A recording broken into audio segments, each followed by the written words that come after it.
Accidental love episode 65। तो इस episode की शुरुआत होती है मिंग्यू क्लाउड इनोवेशन के ऑफिस से। ये मिंग्यू ग्रुप का ही एक ऑफिस है जहाँ पर इस वक्त श्यान की मीटिंग चल रही थी। पिछले एपिसोड में श्यान और शुई के बीच की सारी गलतफहमी दूर हो गई थी और दोनों एक दूसरे के और भी ज्यादा क्लोज आ गए थे। तभी एक कलीग दूसरे कलीग से बोली, क्या डायरेक्टर शी यहाँ पर हैं? दूसरी कलीग बोली, बिल्कुल हैं, और तुम्हें पता है आजकल डायरेक्टर शी कुछ ज्यादा ही अच्छे मूड में लग रहे हैं। पहली कलीग बोली, वाओ, ये तो अच्छी बात है। क्या उनको फिर से बिलियंस डॉलर का फायदा हुआ है? क्या वो हम सब लोगों की सैलरी बढ़ाएंगे? तभी हम देखते हैं शुई का एक्स ई जिंगजाओ भी वही मीटिंग अटेंड करने के लिए आया होता है। ई जिंगजाओ काफी नर्वस था क्योंकि उसे पता था अब श्यान कौन है। तभी वो बोलता है, ब्रदर होंग, मुझे लगता है मैं ठीक से प्रेजेंटेशन नहीं दे पाऊंगा।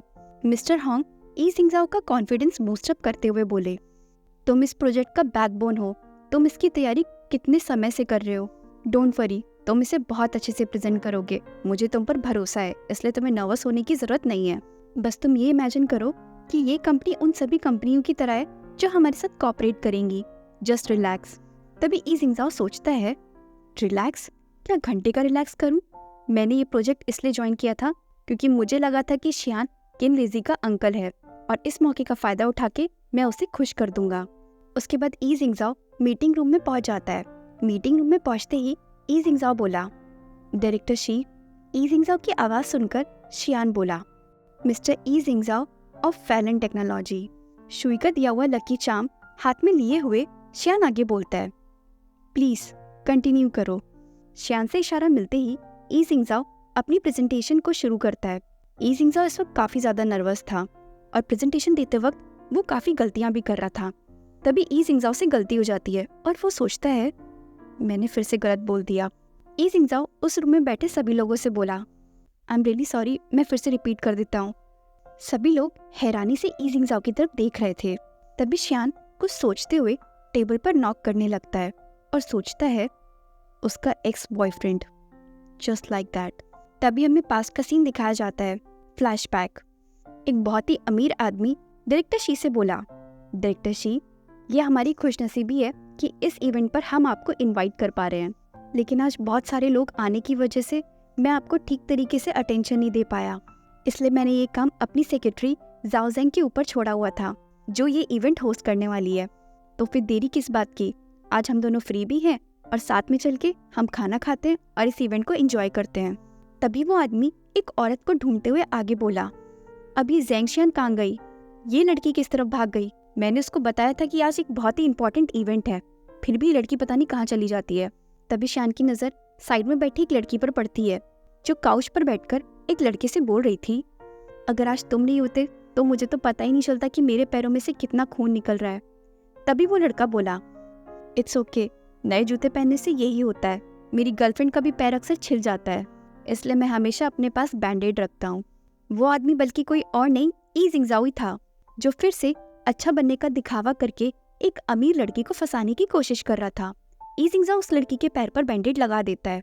श्यान के साथ चल रहा वो आदमी भी उस लड़की को देख लेता है और चिल्लाते हुए बोलता है, शाओजेंग, तुम यहाँ क्या कर रही हो? शाओजेंग बोली, आई एम रियली सॉरी। उसके बाद शाओजेंग ई जिंगजाओ से बोली, थैंक यू, अब मैं चलती हूँ। ई जिंगजाओ बोला, इट्स ओके, तुम अब अपने काम पर फोकस करो। उसके बाद शाओजेंग शियान से बोली, डायरेक्टर शी, इस तरफ चलिए। शियान एक नजर ई जिंगजाओ की तरफ देखता है। ई जिंगजाओ वहीं खड़े होकर ब्लश कर रहा था। उसके बाद शियान वहां से जाने लगता है। शियान कॉल पर था। एक आदमी शियान से बोला, शियान, तुम कंट्री वापस आ गए हो, तो तुम कितने दिन और यहाँ रुकने वाले हो? शियान बोला, अभी तो फिलहाल मैं नहीं जाऊंगा। तभी शाओशेंग शियान से बोली, डायरेक्टर शी, एंट्रेंस इस तरफ है। शियान गलती से अपना रास्ता बदल देता है, इसलिए वो उसे डायरेक्ट करती है।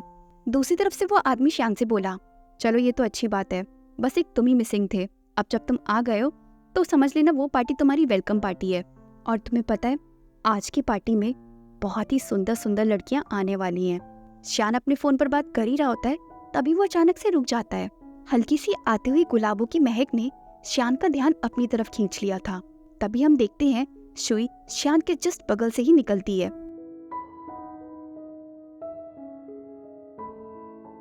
श्यान शुई को ही देखता रह जाता है।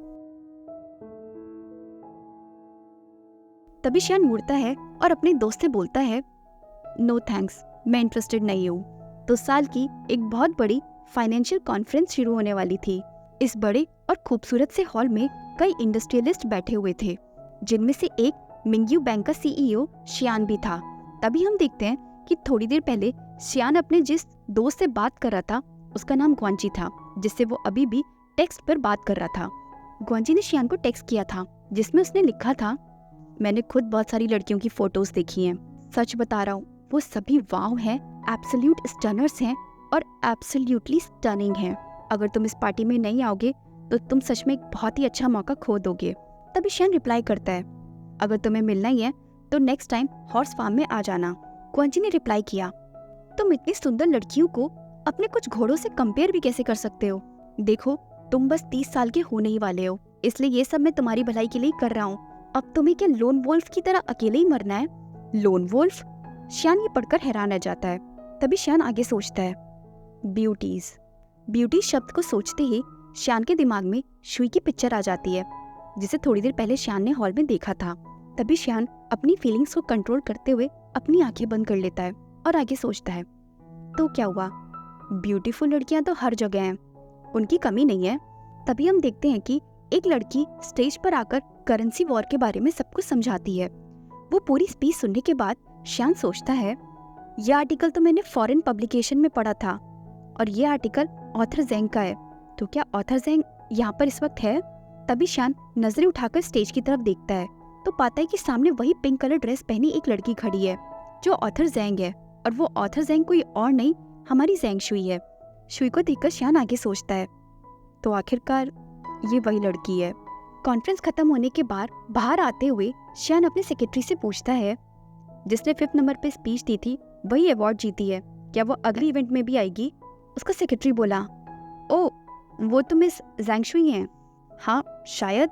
शियान अपने सेक्रेटरी से बात कर ही रहा होता है, तभी इसे शुई की आवाज आती है। शुई दूर से हाथ हिलाते हुए बोलती है, मैं यहाँ पर हूँ।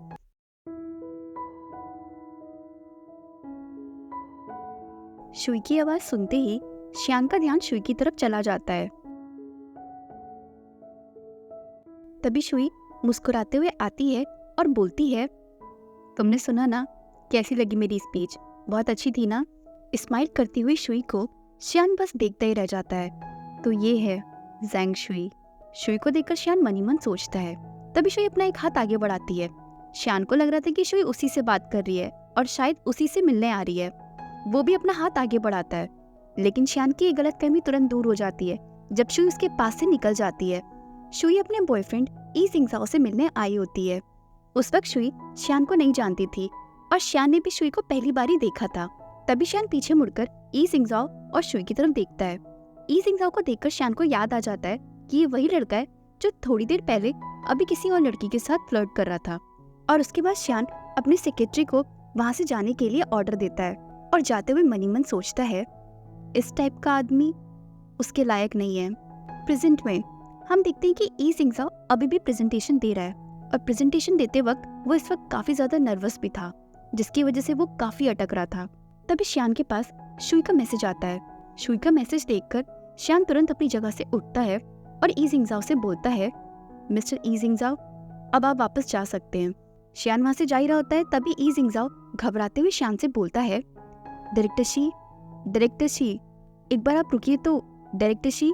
तभी शियान शुई को कॉल कर देता है। शुई बोली, शियान क्या हुआ? शियान ने पूछा।